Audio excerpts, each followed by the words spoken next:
지금부터 이 결혼에 대해서 강의하도록 하겠습니다. 우리가 텍스트로 삼을 책은 조윤삼 목사님의 책인 결혼 설명서입니다. 총 10강으로 이루어졌는데 이 책을 토대로 살펴보겠습니다. 첫 번째 주제는 결혼을 만드신 하나님, 결혼을 만드신 하나님. 이 제목에서 알 수 있듯이 결혼 제도를 고안하신 분이 하나님이시다라고 하는 거죠. 그 하나님은 세상을 창조하시고 마지막 날 그 남자를 먼저 만드십니다. 그리고 보시기에 좋았다라고 말씀하셨는데 한 가지 남자 혼자 있는 것이 좋지 않다라고 생각하시죠. 그래서 이 아담을 깊이 잠들게 하십니다. 그래서 아담의 갈비뼈 하나를 빼가지고 하와를 만들죠. 그렇다라고 해가지고 아담의 갈비뼈가 하와보다 하나 이렇게 적은 것은 아닙니다. 똑같습니다. 이렇게 하와를 만드시고 하와를 데리고 아담에게로 오십니다. 마치 이게 결혼식장에서 신부 아버지가 인도에서 신랑에게 데려오는 그런 모습이죠. 그때 아담의 고백이 무엇입니까? 이는 내 뼈 중에 뼈요, 살 중에 살이다. 자기 분신처럼 여기고 기뻐했다라고 하는 것입니다. 여기서 이제 우리가 알게 되는 것은 아담과 하와의 이 결혼은 인류 최초의 결혼이다라고 하는 것입니다. 이 결혼은 하나님의 주도하에서 이루어졌죠. 그러니까 이 결혼이 아담과 하와의 아이디어가 아닙니다. 아담과 하와의 머리에서 나온 것이 아니고 처음부터 하나님의 계획이었다라고 하는 것이죠. 그래서 이게 신약에서도 결혼에 대해서 언급할 때에 하나님이 짝지어 주신 것이라고 이렇게 표현하고 있죠. 그래서 이 결혼을 사람이 만든 것이라고 생각하는 사람과 하나님이 만드신 것이라고 생각하는 사람의 결혼은요, 출발부터가 다른 것입니다. 그래서 우리가 첫 번째로 기억해야 될 것은 결혼은 하나님이 만드신 것이다 라고 하는 것이죠. 둘째로 우리가 기억해야 될 것은 하나님은 이 결혼 제도만 만든 것이 아니고 결혼 생활을 어떻게 해야 되는지 설명하는 이 결혼 설명서도 함께 만들어 주셨다고 하는 것입니다. 제가 엊그제 이제 휴대폰에 쓸 수 있는 작은 무선 마이크를 샀는데 버튼이 여러 개가 있어가지고 처음에 이 작동법을 잘 몰랐습니다. 그런데 그 상자 안쪽에 보니까 조그맣게 설명서가 있었죠. 그래서 그것을 한번 쭉 읽고 나서 작동하니까 버튼의 기능들을 제대로 알게 됐죠. 훨씬 더 효과적으로 마이크를 쓸 수 있게 된 것입니다. 마찬가지입니다. 하나님도 결혼 제도를 이렇게 만드시면서 동시에 결혼 설명서도 함께 주셨는데 그것은 바로 다른 것이 아니고 성경이죠. 그러면 어떤 사람들은요, 고개를 갸우뚱거리면서 납득이 안 된다 이런 눈치입니다. 성경 어디에 있느냐고 그렇게 이야기를 하죠. 그럴 수밖에 없는 것이 성경에 뭐 결혼 설명서 1장, 뭐 2장 이렇게 나오면 좋은데 그렇게 나와 있지 않고 여기저기에 흩어져 있다고 하는 것입니다. 그래서 우리가 흩어져 있는 결혼에 대한 이 설명을 찾아가지고 오늘 이 시간 공부를 해보려고 합니다. 아무쪼록 여러분들이 결혼 설명에 대한 성경의 가르침을 잘 듣고 이해해서 행복하고 풍성한 결혼 생활을 하게 되기를 바랍니다. 자, 그렇다면 하나님은 왜 결혼 제도를 만드셨을까 하는 그런 질문입니다. 짐승 같은 경우에는요, 결혼 제도가 없습니다. 짝짓기는 있어도 결혼은 하지 않죠. 사람에게만 허락된 제도입니다. 그냥 사람이 살다가 죽으면 아담 만들듯이 흙으로 빚어가지고 만드셔도 되고, 여자를 이렇게 만들 것 같으면 남자 잠들게 해가지고 뭐 갈비뼈 하나 빼가지고 만들면 되잖아요. 그러나 그렇게 하지 않고 결혼 제도를 통해서 생명을 낳게 하십니다. 왜 그러셨을까 하는 그런 질문이죠. 그리고 짐승들은 보통 태어나자마자 혼자의 힘으로 이렇게 발을 걷거든요. 그러나 사람은 일정 기간, 그것도 오랜 기간이죠. 부모의 사랑과 보살핌이 필요합니다. 왜 하나님이 이렇게 하셨을까라고 하는 질문입니다. 자, 그러면 왜 하나님이 결혼을 만드셨을까 하는 이유에 대해서 더 구체적으로 살펴보겠습니다. 첫 번째는 이 결혼을 통해서 하나님의 영광을 비추는 거울이 되기를 원하시기 때문이죠. 일단 하나님이 인간을 창조한 목적이 나온 성경 구절, 이 두 구절을 한번 읽어보겠습니다. 첫 번째 구절은 이사야서 43장 7절입니다. 내가 내 영광을 위하여 창조한 자를 오게 하라. 그들을 내가 지었고 만들었느니라. 또 한 구절은 이사야서 43장 21절입니다. 이 백성은 내가 나를 위하여 지었나니 나의 찬송을 부르게 하려 함이니라. 곧 인간의 그 죄일되는 그 목적이 뭐냐면 하나님의 영광을 위해 사는 삶이죠.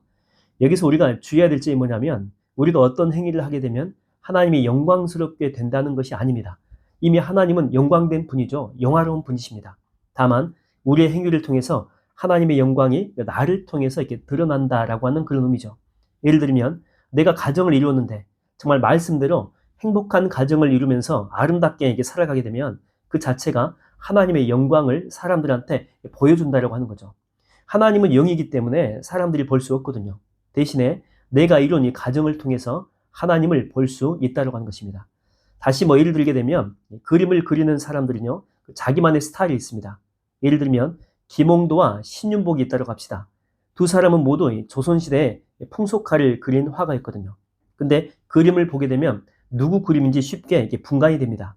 왜냐하면 자기만의 독특한 화풍이 있기 때문이죠. 그림 속에 화가의 흔적이 이곳저곳 배어 있다고 하는 것입니다. 마찬가지입니다.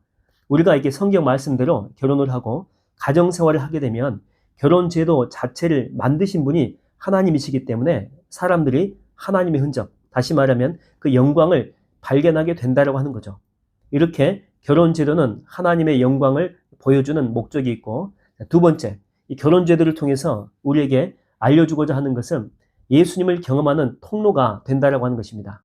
우리가 이렇게 잘 알고 있는 에베소서 5장 22절부터 33절까지의 말씀은 결혼한 남편과 아내에 대한 그런 설명이거든요.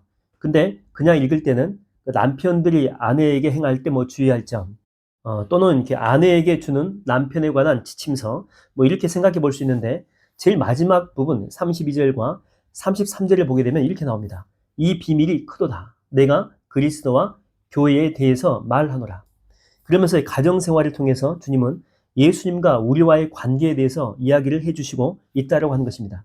예를 들면은 가정 안에서 경험하는 것 중에 예수님의 그 사랑이 있겠죠. 예수님은요, 사람을 쉽게 정죄하지 않으시고 용서의 관점, 그리고 다시 회복시키는 목적으로 사람을 대합니다. 바로 이런 예수님의 무조건적인 사랑과 용서를 이 가정 안에서 우리가 경험하게 된다고 하는 것입니다. 이렇게 우리는 가정을 통해서요, 하나님을 처음에 경험했고 또 예수님의 사랑과 용서를 이렇게 경험하게 되죠. 이걸 한마디로 말하면요, 천국을 경험한다라고 볼 수가 있습니다. 정확한 천국의 모습은 아니겠지만 천국의 모형을 우리가 가정을 통해서 경험할 수 있다고 하는 것입니다. 그래서 이렇게 남편은 자기 자신이 참 연약하거든요. 그럼에도 그리스도에게 하듯이 순종하는 아내를 통해서 천국을 경험하게 되고, 또 아내는 자기 자신을 사랑하듯이 이렇게 아내를, 자기 자신을 이렇게 헌신적으로 사랑해주는 그 남편의 모습을 통해서 천국을 또 경험하고, 또 이렇게 자녀를 이렇게 낳고 기르면서 무조건적인 하나님 아버지의 그 사랑을 경험하거든요. 또 이걸 통해서 천국을 경험할 수 있다고 하는 것입니다. 그리고 이제 마지막으로 결혼 제도를 통해서 하나님이 계획하신 것은 생육하고 번성하라라고 하는 것입니다. 요즘에 딩크족이라고 해가지고 DINK 이니셜인데, D는 더블이고 I는 인컴, 그리고 N은 노입니다. 노. K는 키드죠. 그러니까 수익은 2배로, 그러나 I는 갖지 않겠다, 그런 용어입니다. 근데 성경은요, 분명하게 이야기합니다. 자녀를 낳고 양육하고 기르는 것이 사명이면서 동시에 복이라고 이야기하죠. 많은 사람들이 부담이 돼가지고 자녀를 낳지 못하겠다고 하는데, 실상 키워보게 되면 물론 힘들긴 합니다. 그러나 자녀를 키움으로 우리가 얻을 수 있는 은혜가 훨씬 더 많다라고 하는 것입니다. 그리고 힘들지만 이게 키워져요. 그리고 또 힘들지만은요, 헌신이 되어집니다. 제가 이렇게 방금 쓰는 용어가 키운다, 또 된다, 이런 용어를 안 썼고 수동태를 썼습니다. 애가 키워지고 또 되어진다, 헌신이 되어진다. 그러니까 내 힘으로는 어렵거든요. 어떻게 그것을 하나 싶은데 막상 하다 보면 키워지게 되고 또 헌신이 되어지도록 하나님이 힘을 공급해 준다고 하는 거죠. 왜냐하면 내가 낳은 자식이 내 자식만이 아니거든요. 하나님의 자녀이기 때문에 그때그때마다 물질도 공급해 주시고 또 힘도 주시고 감당할 만한 능력도 주신다고 하는 것입니다. 그리고 나를 통해서 주실 자녀가 어떠한지 그 기대감이 가득하다라고 하는 거죠. 그래서 비록 이 자녀를 키우는 것이 쉽지는 않지만 이 성경에 나온 말씀처럼 장차 나타날 영광이 훨씬 더 크다라고 하는 것입니다. 정리하겠습니다. 결혼 제도는 하나님이 고안하시고 계획하셨다라고 했죠.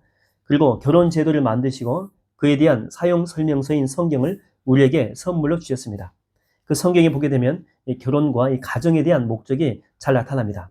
첫 번째는 하나님의 영광을 보여주기 위해서 경험하는 거죠.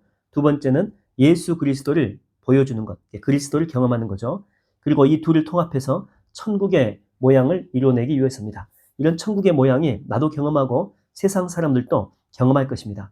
또한 이 가정의 사명 가운데 하나는 내 자녀가 아니라 하나님의 자녀를 출산하고 양육하고 믿음으로 키워내는 것입니다. 자, 첫 번째 강의를 마칩니다.